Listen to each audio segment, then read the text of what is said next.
years of excellence. Sun International Institute of Tourism and Management.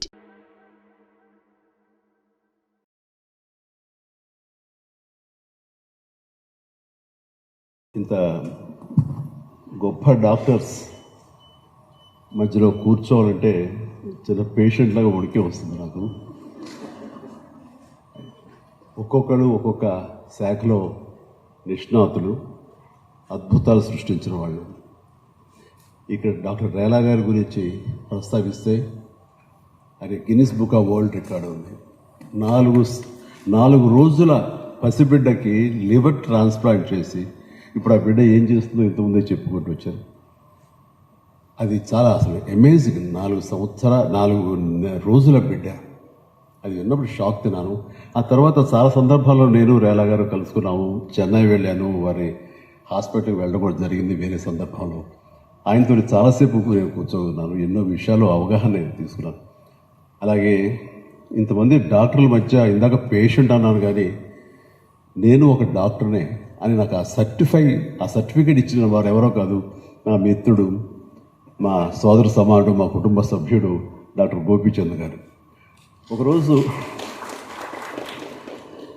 అది ఏంటి అడగకుండా claps కొట్టేస్తారేంటి, మా అమ్మగారికి మోకాల ఆపరేషన్ జరిగినప్పుడు బాబు పక్కన ఉండాలని అమ్మ కోరిక. సరే, అది లోకల్ అనస్థీషియా ఎపిడ్యూరల్ ఇచ్చి చేస్తారు కాబట్టి అమ్మతో మాట్లాడుతూ ఉండొచ్చు. నేను లోపలికి వెళ్ళాలంటే మిగతా సర్జన్స్ ఏదైనా ఇబ్బంది, వాళ్ళు ఏదైనా ప్రాబ్లం క్రియేట్ చేస్తారు, ఎందుకు రాకూడదు అంటారేమో చిన్న హెసిటేట్ చేస్తుండగా నన్ను లోపలికి పిలిచి ఆయన సర్జన్స్ వేసుకునే గౌన్ నాకు ఇచ్చేశారు. Now you can come. బాగుందండి, మీకు నాకు రిలేషన్ ఉంది కాబట్టి మీరు లోపల రమ్మంటున్నారు, వాడి గారు అభ్యంతరం చెప్తే ఎట్లాగంటే ఒకసారి మీ గుండె వైపు చూసుకోండి అన్నారు. ఇది చూసుకుంటే డాక్టర్, అఫ్కోర్స్ నాకు డాక్టరేట్ వచ్చిందనుకోండి ఆంధ్ర యూనివర్సిటీ వాళ్ళు, అదే కదా అంటున్నాను. కాదు, doctor Chiranjeevi MBBS, doctor Chiranjeevi Dada MBBS అన్నాడు ఆయన. నాకంటే హా అనిపించి సరే థియేటర్లోకి వెళ్ళడం జరిగింది. అది ఆ రకంగా నన్ను డాక్టర్ చేసి సర్టిఫై చేశారు కాబట్టి ఆ అర్హతతోటి నా మిత్రులు, మరొక సోదరుడు, అందరికీ క్లాస్మేట్స్ ఉంటారు, కానీ నాకు మాత్రం నా రోడ్ మేటు డాక్టర్ రవీంద్ర గారు. ఇద్దరు గత 25 ఏళ్ళుగా ఒకే రోడ్లో ఉన్నాం. రోడ్డుకి అటు ఆయన కాపలాగా వస్తున్నారు, రోడ్డుకి ఈచో నేను కాపలాగా వస్తున్నాను. ఆ రకంగా ఎప్పుడు టైం దొరికినా సరే కలుసుకుంటుంటాము. జరుగుతున్నటువంటి అప్డేట్స్ కానివ్వండి, ఈ మెడికల్గా ఉన్నటువంటి ఇవన్నీ కూడా మనం చేసుకుంటాం. నాకు ఉండే ఇంట్రెస్ట్ కొద్ది. ఆ తర్వాత హాస్పిటల్కి వెళ్ళినప్పుడు స్టార్కి మన హార్ట్ స్పెషలిస్ట్ రమేష్ గురపాటి గారిని కూడా కలుసుకుంటుంటాను. ఆయన అంత సౌమ్యుడు, అంత కంపోజ్డ్గా ఉంటారు. చూస్తుంటే ఒక మంచి స్నేహితుడు అనే భావం కలుగుతుంటుంది. ఆయన స్మైల్, ఎప్పుడు నవ్వుతారు, ఎక్కువ మాట్లాడరు ఆయన. అది పోతే ఇప్పుడే పరిచయం అయ్యారు శ్రీనివాసరెడ్డి గారు. ఆయన నా అభిమానాన్ని చెప్పేసరికి నాకు నా గర్వానికి అంతు పొందలేదు. అంత గర్వపడుతున్నాను. ఎందుకంటే ఆయన సాధించినవన్నీ కూడా నాకు చెప్తూ వచ్చారు. ఏమేమి అచీవ్ చేశారు, ఏ ఉద్దేశంతో ఈరోజు ఇక్కడ సర్వీస్ చేయాలి, మరి ఇండియన్స్కి సర్వీస్ చేయాలి అనే ఉద్దేశంతో వచ్చినందుకు నిజంగా మనస్ఫూర్తిగా మన టెక్నికల్గా కానివ్వండి, మీ డాక్టర్ వృత్తిని మరింత ఉన్నత స్థాయికి తీసుకెళ్ళడం కోసంగా, మీరు అవగాహన పొందడం కోసంగా అబ్రాడ్స్ వెళ్ళినా సరే తిరిగి ఇక్కడికి వచ్చి ఇక్కడ సేవ చేయాలని మీ చక్కటి ఆదర్శానికి నా హృదయపూర్వక అభినందనలు తెలియజేస్తున్నాను. మీలాంటి డాక్టర్స్ నా అభిమానం చెప్పుకోవడానికి నాకు మరీ గర్వకారణం ఉంది. థ్యాంక్ యూ శ్రీనివాస్ రెడ్డి గారు. ఇక్కడ అవగాహన అనేది చాలా లోపించింది మన ఇండియన్స్లో కానివ్వండి, ఎస్పెషల్లీ మన తెలుగు వాళ్ళలో కానివ్వండి, ఈ ప్రాంతంలో. అంటే ఇక్కడ డాక్టర్స్ కొరత లేదు, ఇక్కడ హాస్పిటల్స్ ఫెసిలిటీస్ తక్కువ కాదు. గొప్ప డాక్టర్స్ ఉన్నారు ఇక్కడ, గొప్ప ఫెసిలిటీస్ ఉన్నాయి, వరల్డ్ క్లాస్ ఎక్విప్మెంట్స్ ఉన్నాయి ఇక్కడ. బట్ ఎందుకని మనకి ఎంతోమంది సమయానికి సరైన వైద్యం అందరూ చనిపోతున్నారు అంటే అది కేవలం వైద్యులు లేక కాదు, ఇక్కడ ఫెసిలిటీస్ లేక కాదు. వాళ్ళకి సరైన సమయంలో ఏదైనా అవయవాలు ఇవ్వాల్సి వస్తే కనుక అవయవాలు దొరకక, అలాంటి ఇచ్చే దాతలు లేక, వాళ్ళకి అవగాహన లేక ఆ రకంగా చనిపోతున్నారు. అంటే పరోక్షంగా ఎవరిని వేలికి చూపించడం కాదు, కానీ ఇలా చనిపోతున్నారంటే దానికి కారణం అవగాహన లేని తోటి ప్రజలే అని నా భావన. నిజంగానే ఇది 25 సంవత్సరాల క్రితం పైన బ్లడ్ దొరకక ఎంతోమంది రోడ్ యాక్సిడెంట్స్లో చనిపోతున్నారు. ప్రసవం టైంలో, డెలివరీ టైంలో మహిళలు చనిపోతున్నారు. తలసీమియా వ్యాధి కానీ, ఇంకోటి కానీ, లుకేమియా ఇలాంటివి వచ్చినప్పుడు వాళ్ళకి సరైన సమయంలో బ్లడ్ లేక చూస్తుండగానే ప్రాణాలు పోగొట్టుకుంటున్నారు. ఇది మన ఇండియా పరిస్థితి అని ఒక ఆర్టికల్ చదివిన తర్వాత నాకు ఒకసారి అనిపించింది, మనకి జనసాంద్రత ఉన్న భారతదేశం. అలాగే నా విషయానికి వస్తే నాకు వేలు లక్షల్లో అభిమానులు ఉన్నారు. వీళ్ళంతసేపటికి థియేటర్స్కి వెళ్ళటం, పాలాభిషేకాలు చేయటం, అక్కడ క్లాప్స్ కొట్టడం ఇవి కాదు కదా. వాళ్ళంత పొటెన్షియాలిటీ ఉన్నటువంటి ఆ ఫ్యాన్స్ చేత మనం ఈ సోషల్ సర్వీస్, ఈ రకమైన అవగాహన, ఈ రకమైన డొనేషన్ డ్రైవ్ వైపు, బ్లడ్ డొనేషన్ డ్రైవ్ వైపు మనం గనక వాళ్ళని మళ్లించగలిగితే ఎంతో కొంత మనం ఈ యొక్క చావులకి రాకుండా లేకుండా చేసిన వాళ్ళం అవుతామనే ఉద్దేశంతో నేను అది మొదలుపెట్టినప్పుడు I was little sceptical weather I can continue it or not. But వాళ్ళకి చిన్న ఆశ చూపించాయి, ఎవరైతే బ్లడ్ ఇస్తారో వాళ్ళతోటి ఒక ఫోటోగ్రాఫ్ ఇస్తానని. దాంతో చాలా ఉత్సాహం వచ్చారు. మళ్ళీ ఇంకో డౌట్ నాకు, ఇచ్చిన తర్వాత ఒక ఫోటోగ్రాఫ్ తీసిన తర్వాత మళ్ళీ ముందుకు రారేమో, ఆగిపోతుందేమో అని. ఆగటానికి వీలు లేదు. ఎందుకంటే అప్పట్లో ఫోటోకి టెంప్ట్ అయిన అభిమానులు వచ్చారు, కానీ జనరల్ పబ్లిక్ రావటం అనేది చాలా కష్టం అయిపోయింది. ఎందుకంటే బ్లడ్ ఇస్తే ఎనిమిగ్గా అయిపోతాం మనం, రక్తహీనతతోటి మనం భయపడిపోతాం. అంటూ ఎవరు ముందుకు వచ్చేవాళ్ళు కాదు. వాళ్ళందరికీ లేదు, మీరు కనుక బ్లడ్ డొనేట్ చేస్తే విత్ ఇన్ నో టైమ్ ఆ 350 ml ఆఫ్ బ్లడ్ బయటికి వెళితే దానికి తగినంత blood with in days, 4-5 days లోపల మళ్ళీ వస్తుంది. కొత్త బ్లడ్, కొత్త సెల్స్ ఆక్సిజన్ పీల్చుకుని మరింత రీజన్యువేషన్ తోటి మరింత శక్తివంతంగా మీరు ఉంటారు. రండి. ఒలింపిక్స్కి వెళ్ళేటప్పుడు చాలామంది స్పోర్ట్స్ పర్సన్స్కి ముందస్తుగా పాత బ్లడ్ తీసుకుంటారు, తర్వాత కొత్త బ్లడ్ ఏర్పడుతుంది కాబట్టి మంచి శక్తివంతంగా ఉంటారట.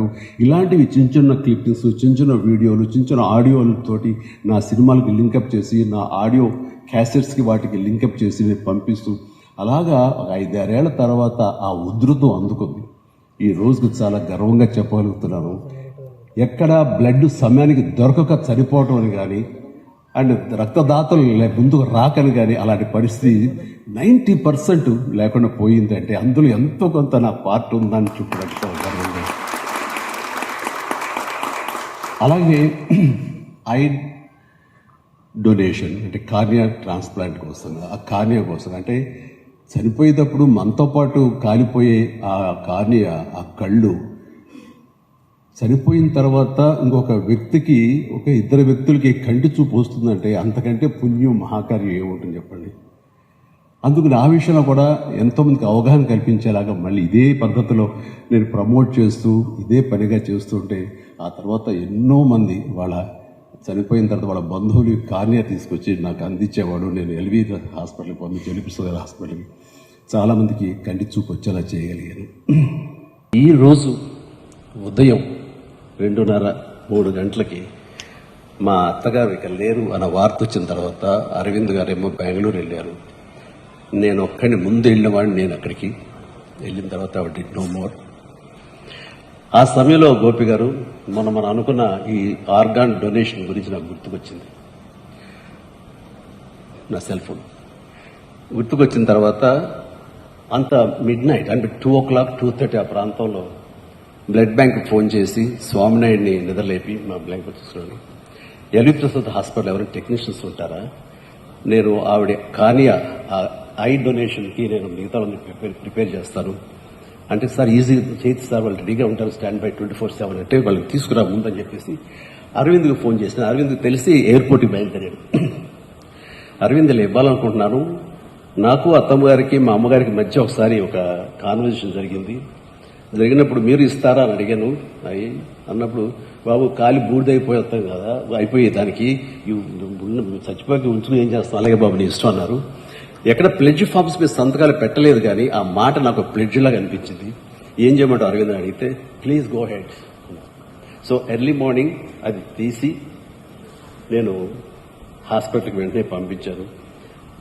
దానికి సాక్ష్యమే ఇది.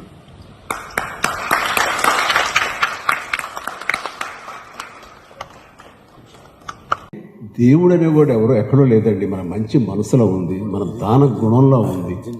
ఎంతోమందిని మోటివేట్ చేసి మరి ఎంతోమందికి ప్రాణం పోయటంలో ఉంది. ఆ అవకాశం భగవంతుడు మనకి ఇచ్చాడు. భగవంతుడు స్వార్థపరుడు కాదు. నన్ను పూజిస్తేనే, నాకు అష్టోత్తరాలు చదివితేనే, నాకు వ్రతాలు చేస్తేనే, నాకు యాగాలు చేస్తేనే మేము దీవిస్తానండు. రే మీరు కూడా భగవంతులా కీర్తించబడతారా? మీరు చేయండి, ఇదిగో ఈ అవయవాలు ఈ విధంగా చేయండి. డాక్టర్స్ మనకు దారి చూపిస్తున్నారు. డాక్టర్స్ మనకి ఇలాంటి అవయవాలను ఇస్తే కనుక మీరు ప్రాణం పోసిన వాడు అవుతారు. ప్రాణం పోసిన వాడు భగవంతుడే కదరా. ప్రాణం పోసే అవకాశం మనిషికి ఉంది, మీరు దేవుడు అవుతారు అని చెప్పేసి ఆయన చెప్తుంటే ఎంతమంది అర్థం చేసుకుంటున్నారు.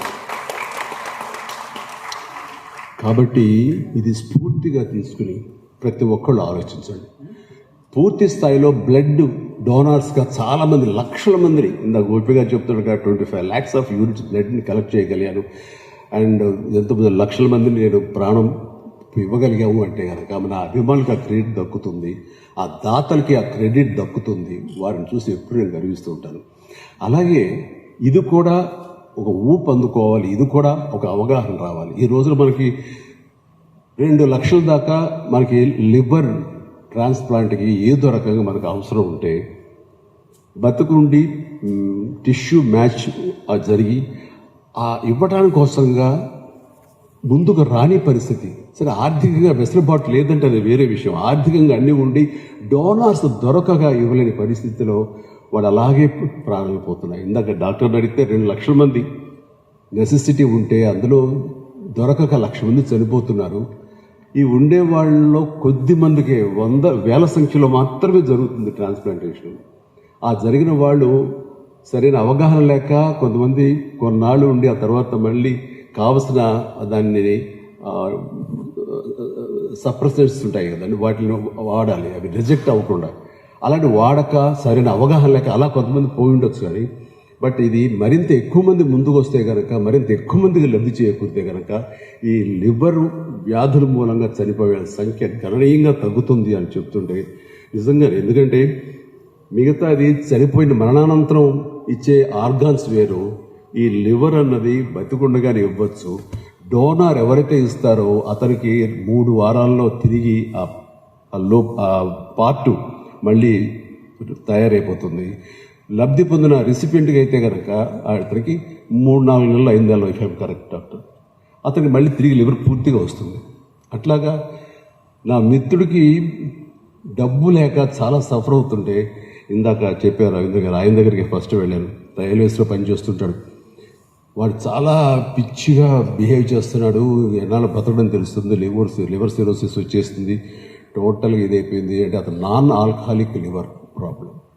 అతను తాగుడు లేదు, కేవలం ఎందుకు వచ్చిందంటానికి వేరే కారణాలు ఏమి ఉంటుంటాయి. అతని బిహేవియర్ అంటే ముందు ఇక్కడ తీసుకొచ్చేయండి, ఇక్కడ ద బెస్ట్ లివర్ సర్జన్ ఉన్నారు రవీంద్ర గారు, ఆయన టీం, ఆయన చేయిద్దామని ముందు తీసుకొచ్చాను. ఎంత ఖర్చు అవుతుంది ఏంటి అని అడిగితే ఖర్చు వెనకాడకండి డాక్టర్ గారు, మీరు చేసేయండి అని నాది బాధ్యత అన్నాను. అయితే ఆ తర్వాత అతను రైల్వేస్లో పనిచేయటం మూలంగా నాకున్న ఇన్ఫ్లుయెన్స్కి రైల్వే మినిస్టర్, సెంట్రల్ మినిస్టర్ని నేను అడిగి వాళ్ళ చైర్మన్, ఆ కమిటీ చైర్మన్ చేత అప్పటికప్పుడు తెప్పించి ఆ డబ్బు తీసుకురాగలిగాం. అలా ఎంతమందికి అవకాశం ఉంటుంది, ఎంతమంది సపోర్ట్ చేస్తారు. ఆ డబ్బు రాకపోయినా మరో రకంగా సపోర్ట్ చేసేవాడి, అది వేరే విషయం. ఇట్లాగా ఇన్ని రకాలు ఉన్నాయి. అట్లీస్ట్ ఈ డిమాండ్ అండ్ సప్లై మధ్య ఇంత గ్యాప్ ఉంది. ఆ గ్యాప్ని తగ్గించగలిగితే ఎంతోమంది ముందుకు వచ్చి అది ఎంతో పుణ్యం చేసేవాడు అవుతాం. ఇది ప్రపంచంలో ఎన్నో అడ్వాన్స్గా ఉన్న దేశాలతో పాటు మనం ముందుకు వెళ్ళగలుగుతాం. అండ్ ఈ రోజున మనకి కిడ్నీస్ విషయంలో కూడా ల్యాక్స్లో అవసరం ఉంటే కనుక కేవలం 50,000 ఇంతే జరుగుతాయి. ఇక హార్ట్ అయితే కనుక అది లక్షల్లో ఉంటే కనుక ఇచ్చేవాళ్ళు కేవలం 90-100 ఇస్తే చాలా ఆశ్చర్యపోయింది డాక్టర్, అంతకంటే లేవంటాడు డొనేట్ చేసేవాళ్ళు. అండ్ ఎంతమంది రోడ్ యాక్సిడెంట్స్లో పోతారు, అండ్ బ్రెయిన్ డెడ్ ఉన్న వాళ్ళు ఉంటారు. వాళ్ళ కుటుంబ సభ్యులకి కనుక అవగాహన ఉంటే, అదే పుణ్యం అనుకుంటే, అదే మహాయాగం అనుకుంటే, అదే స్వర్గం అనుకుంటే, అన్నీ అనుకుంటే డెఫినెట్లీ వాళ్ళు కనుక వాళ్ళు మోటివేట్ అయ్యి ఆ ఇవ్వగలిగితే అంతకంటే మహాపుణ్యం ఏమీ లేదు. అండ్ ఒకసారి చాలా భయాలు ఉంటాయి, మతపరంగా చాలామందికి భయాలు ఉంటాయి. ఆ తర్వాత కొన్ని మూఢనమ్మకాలు ఉంటాయి. అట్లాగా నాకు చూడండి, మీరు కార్నియా ట్రాన్స్ప్లాంట్ ఇవ్వాలని ముందన్నప్పుడు ఆ కళ్ళు ఇస్తే కనుక, నేత్రాలు ఇస్తే, నేత్రదానం చేస్తే వచ్చే జన్మలో పుట్టు గుడ్డోళ్ళుగా పుడతారనే భావన ఉండేది. అదన్నీ లేదు, అలా జరగదు అని చెప్పేందుకు నేను చేసిన ప్రయత్నం ఎంతో కొంత సఫలీకృతమయ్యాం. అట్లాగే ఒక సరదాగా చెప్పాల్సి వస్తే లైటర్ నోట్లో, నేను బ్లడ్ బ్యాంకు ఈ ఐ బ్యాంక్ పెట్టినప్పుడు కొత్తలో ఇలాంటి చాలామంది విఐపీస్ సినిమా నుంచి చాలామంది వచ్చారు. అది బాగా చదువుకున్న పెద్ద వ్యక్తి. అండ్ అందరూ ప్లెడ్జ్ ఫామ్స్ సంతకం పెడుతున్నారు. ఒక వ్యక్తి మాత్రం నేను పెట్టను అంటూ తోసేస్తున్నాను. పెట్టండి సార్, పెడితే బాగుంటుంది, అందరికీ మోటివేట్ అవుతారు, ఇన్స్పిరేషన్గా ఉంది అంటే 2 కళ్ళు కన్ను ఇచ్చేసి కానీ ఒక కన్నుతో ఇలా చూసుకున్నాను, నాకు ఏంటో పక్కన కనపడలేదు, భయంగా ఉన్నాను. ఏంటి సార్ అంటున్నారు మీరు? బతుకుండగా కాదు సార్, మనం మరణానంతరం తీసుకుంటారనేసరికి నాకు చాలా ఆశ్చర్యం వేస్తుంది. అంటే నేత్రదానం చేయండి, ఐ డొనేషన్ చేయండి అంటే బతికుండగా తీసుకుంటారంటే అంత ఎడ్యుకేటెడ్, అంత అడ్వాన్స్డ్ ఈ సినిమా ఫీల్డ్లో ఉన్న మాకు కూడా సరైన అవగాహన లేదు. అంటే లోపం ఎక్కడుందంటే వాళ్ళు ఎడ్యుకేట్ చేయటంలో ఉంది, వాళ్ళకి అవగాహన కల్పించటంలో ఉంది. కాబట్టి ఈ రోజున ఈ సభకి ఎందుకు నన్ను పిలిచారు అంటే, నాలాంటి వాడితో చెప్పిస్తే ఈ మాట 10 మందికి చేరుతుంది, 10 మంది మోటివేట్ అవుతారు, 10 మంది ఆలోచనలు పడతారు. అది ఖచ్చితంగా వాళ్ళని ఈ ఆర్గాన్ డొనేషన్ వైపు, అలాగే ఈ లివర్ ట్రాన్స్ప్లాంటేషన్ విషయంలోనూ వాళ్ళు ముందుకు వస్తారు అన్నారు. ఇది చాలా అవసరం ఉన్నటువంటి సిచ్యువేషన్ ఇది. కాబట్టి ఈ రోజున యువత కానివ్వండి, ప్రతి ఒక్కళ్ళు కూడా దీని మీద మీరు ఆలోచించగలిగితే, దీని మీద అవగాహన పెంచుకోగలిగితే, దీని మీద మనసు పెద్దది చేసుకోగలిగితే ఖచ్చితంగా ఈ యొక్క ఇదన్నాను ఇందాక, డిమాండ్ అండ్ సప్లై మధ్య ఇది గ్యాప్ తగ్గుతూ వస్తుంది. కాబట్టి మరి ఎంతోమందికి ప్రాణం పోసిన వాళ్ళం అవుతాం. కాబట్టి నా హంబుల్ రిక్వెస్ట్, ఈ విషయంలో ప్రతి ఒక్కళ్ళు కూడా ఆలోచించండి. ఒకళ్ళు ఒక 8 ప్రాణం పోసేలాగా మీరందరూ పునీతులు అవ్వాలి, మీరందరూ ఆ దిశగా ఆలోచించాలి. డాక్టర్ గారు, నేను చెప్తాను, ఈ యొక్క అవకాశం నాకు ఇచ్చినందుకు ఈ ఒక్కరోజుతోనే కాకుండా ఫ్యూచర్లో కూడా నేను ఏం చేయాలి, దీనికి సంబంధించి ఏమేం చేస్తే నాకు సంబంధించిన వరకు నేను దీన్ని ముందుకు తీసుకెళ్ళడానికి ఖచ్చితంగా మీకు నేను ఒక మోడల్ లాగా ఉంటాను, మీ చేతిలో వెపన్ లాగా ఉంటాను. Please make use of it. అలాగా నాకు ఈ అవకాశం ఇచ్చారు. అండ్ నేను మెడికల్గా నన్ను అవగాహన ఉన్న మనిషిని కాదు కాబట్టి తప్పులు మాట్లాడుంటే క్షమించండి. అండ్ నేను ఈ రోజున కాదు, ఎప్పుడో మనం ఫస్ట్ టైం కలిసినప్పుడే రవీంద్ర గారు, నా అవయవాలన్నీ కూడా నేను ఇవ్వటానికి సంసిద్ధునయ్యాను. అండ్ నాకు తెలిసిన మా వాళ్ళందరి చేత కూడా నేను ఒప్పించి వాళ్ళు కూడా అవయవదానం చేసేలాగా నేను సంసిద్ధుడవుతాను. ఆ విషయం మీకు చెప్తూ చాలా గర్వంగా ఫీల్ అవుతున్నాను. నాకు ఈ అవకాశం ఇచ్చినందుకు ప్రతి ఒక్కరికి నా హృదయపూర్వక ధన్యవాదాలు తెలియజేస్తూ సెలవు తీసుకుంటాను. జై హింద్.